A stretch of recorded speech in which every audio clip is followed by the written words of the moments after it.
We have a fascinating question to pose to you today. Can you make a lightsaber out of anything? Welcome back, students of the Force, and to the archives. We've been expecting you. For thousands upon thousands of years, the lightsaber has been recognized as a noble weapon, one which requires intentions with both its construct and its use. Both the Jedi and Sith treat the construction of this weapon as an important step in their journey, and these Padawans, or acolytes, must find a very specific list of material in which to construct their lightsaber. But there have been cases in the lore where a Jedi have chosen to personalize their weapon beyond the norm. Other times they were forced to improvise a lightsaber or a kyber crystal in some sort of a survival situation. But our researchers have come across lightsabers today made of increasingly questionable material and of stranger, more complex design. So we pose the question, can a lightsaber really be made of just about anything? So today, we put together a small list of some of the strangest lightsabers, made of some of the strangest material that we could find in the Star Wars lore. So by the way, if you happen to know an oddly crafted lightsaber that we do not mention here, please comment it down below. We at the archives too always love learning more about the lore. We felt it necessary to start our list with a more familiar lightsaber, the lightsaber wielded by the Jedi Padawan Gungi. While Force sensitivity is rare among the people, the Wookiees are innately connected to the trees of Kashyyyk on a spiritual level. They consider the Warsher trees to be sacred, since they have a sort of sentience of their own. From a young age, the Wookiees are taught how to commune with the trees, to gain wisdom by listening. To this end, Gungi crafted his lightsaber from the hilt of the wood of a brylark tree. As a Wookiee, Gungi believed that this lightsaber would give him a clear connection to the living force. His hand would almost always be connected with the wood no matter where he went. This was especially helpful since he lived on the world of Coruscant. Master Hu Yang mentions that the only wood of the brylark tree was as strong as metal, which was how Gungi was able to create a lightsaber that wouldn't just go up in flames when activated. And appropriately for the young Jedi, it emitted a green blade, signifying Gungi's trust and reliance on the Force. With that said, it's time for things to get weird. From this point forward in the video will be entirely Star Wars Legends, and all of the lightsabers were constructed by students of Luke Skywalker's Jedi Academy.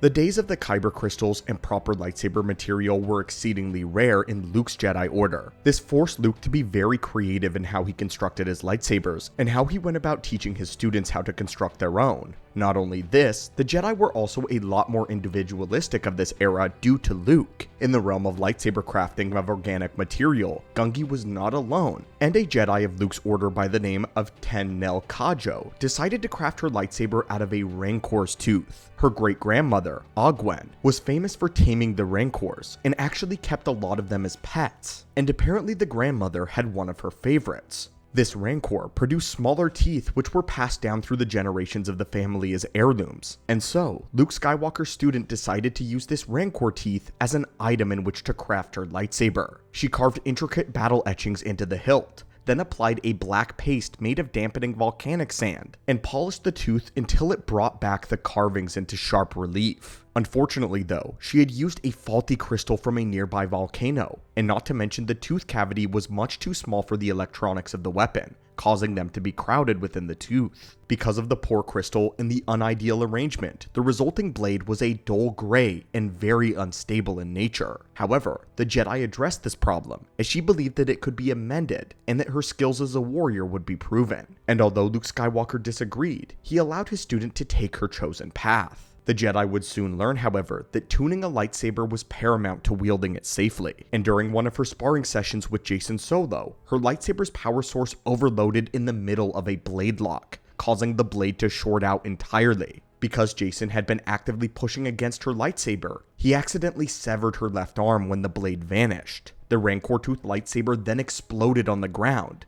Jo was filled with such shame that she decided to depart from the Jedi Order after this, realizing she had not listened to the teachings of the Jedi Master and had now suffered the consequences, bringing great shame to not only herself, but Luke. However, Jo would again one day return and continue her Jedi training. She never gave up on her original design of a lightsaber either, and traveled to Dathomir to recover a new Rancor tooth. Now having a new mechanical arm, she selected her crystal far more carefully, selecting a Galeronian rainbow gem picked out of the crown remains from her royal heritage. This time, the crystal was stable, and the blade produced was turquoise in coloration. Her choice of an heirloom gem from a tiara, however, was not the first time that Luke Skywalker's students had to substitute kyber crystals. Those kinds of crystals were in dramatically short supply in the days after the Empire, so oftentimes, the apprentices of the new Jedi Order would find fill-ins for the traditional crystal. Here is a recorded holocron segment of Luke Skywalker talking about this very thing. One of the other crucial pieces is a focusing crystal.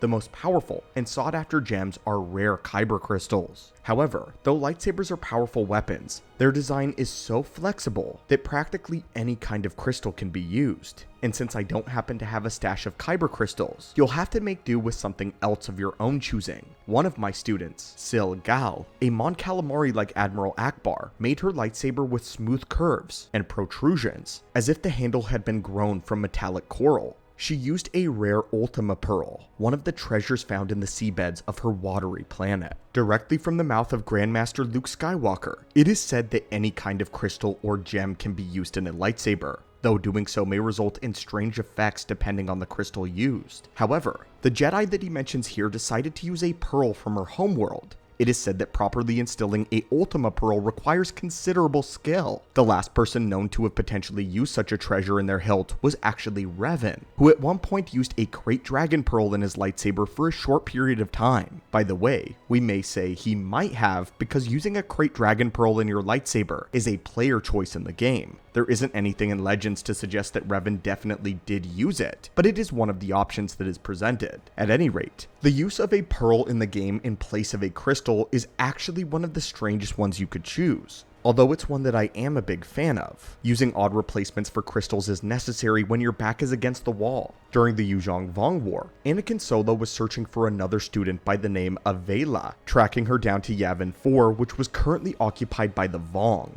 His lightsaber's focusing crystal was damaged at the time, so the young Anakin disguised himself as a slave to infiltrate the compound. His mission became clear as he was assigned to harvest Vong lambents, who were living crystals that provided illumination when stimulated by telepathic energy. It required 2 full days of meditation, but Anakin Solo attuned himself to the crystal of the Vong and used it to repair his lightsaber. Following this though, Anakin learned that his attunement to the crystal enabled him to have a vague awareness of nearby Yuzhong Vong, who had previously been undetectable in the Force. While a Vong lightsaber crystal is compelling, there is only one person who wears the crown of an improvised lightsaber, and that is Corran Horn. Corran Horn literally had a rigged together lightsaber made of literal trash. The lightsaber of Corran Horn is one of the biggest reasons we wanted to make this video. Corran had infiltrated a pirate gang and had nothing to defend himself except for the scrap in a junkyard that he had on hand, and his only instructions were those recorded by his grandfather.